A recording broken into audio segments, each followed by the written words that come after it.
Daniel here for Tabletop for One and my solo review of the Cupid Crisis.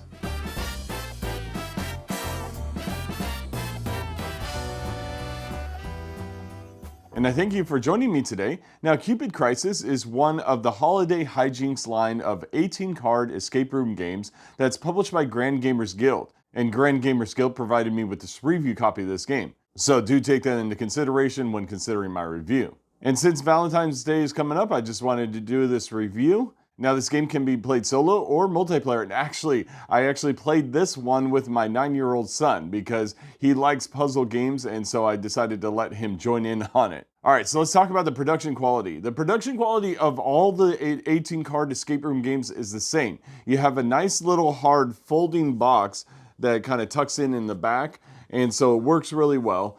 And then you have 18 cards that are of high quality, and the art and the graphic design, everything looks great. And so let's jump into the gameplay here. Now, with any of these Holiday Hijinks games, what you're going to be doing is you're going to be opening the box, and you're going to read the first card. And the first card is going to tell you to go online to holidayhijinks.com. And so you're going to enter there and then pick the game that you're playing, and then you're going to start the game, and it's going to tell you which card to start with the game. And so you're going to be playing the game based off of the cards that you have available, and you're going to be trying to solve different puzzles as you go along, with the ultimate goal of solving the final puzzle and escaping the escape room. And so as you're going along, you're going to need to submit answers or need additional information. You can find that all on the app. Now, normally I don't like apps for games, but I make an exception for escape room games because it makes sense for them, especially since the app holds a ton of information and you're not having to flip through a book or something like that. Now, on the app itself, it may provide additional information about different kinds of codes and that sort of thing, like flag codes and Morse code and other things like that,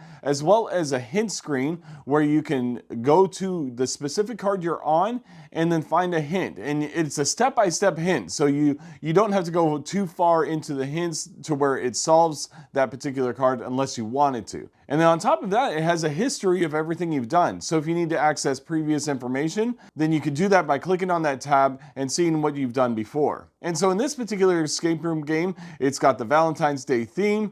It's got, the dinner, the flowers, the candy, and all that stuff. I'm not going to go too much into it to give anything away, but the game very much plays into the Valentine's Day theme, and it works really well for the gameplay. And so now we're going to talk about the difficulty level. This is the 3 out of 3 difficulty level as rated on the back side of this one. I don't know that I'd rate it that high. The last one I did, the Groundhog Day, was a tad bit more difficult. Now, there were 1 or 2 puzzles that I had to just take the hint to solve it, but I should have known the answers to those. That was my fault. So I don't feel like this was super difficult, but it was a good amount of challenge, just not as high as the Groundhog Day one. All right, so we're going to talk about replayability. Now, the thing about these games is you're probably not going to replay them right away, but they're centered around holidays, and so you can just wait until next year when the holiday comes around again and play it again. I highly doubt, well, at least for me, I'm not going to remember every answer to all the different challenges. I may remember 1 or 2, but I think it would be fun to replay. But furthermore, you can just pass this around. You can just pass this around to your friends,